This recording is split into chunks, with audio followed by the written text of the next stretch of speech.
Hello everybody, welcome back. Today as well we have got to another video. In this video I'll show you how you can simply go ahead and use coupon on Bitget. But before that, please make sure to like our video, subscribe our channel, and yes, without any further delay, let's get started.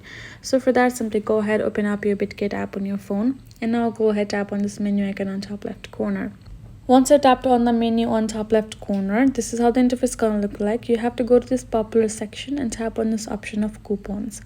Once you've tapped on the coupon center, you're gonna find this option of rewards and exclusive task. So for you to obtain a coupon, all you gotta do is go to this exclusive task, which will start working once you have simply verified yourself and have activity. Then you're gonna tap on this view option, and now you will be able to find a task for you to complete. You can see coming soon given right over here. Once they have been available, you can tap on redeem or obtain, like one is already ready for us. Then you're going to complete the task, and once you have completed the task, the rewards as the coupons will be given over here with a certain amount of USDT and other cryptos.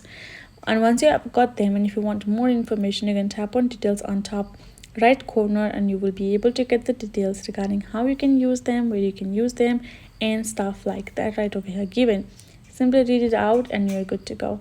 Now once you have obtained them, you will be able to simply redeem them by going to the rewards, and at the bottom you can see redeem point and redeem coupons are given over here. Once you go to the redeem coupons, you will be able to redeem your coupons and use them on your Bitget likewise. So that's easy it is. Hope this video was helpful to you all. Thank you so much for watching, and I'll see you guys in our next video.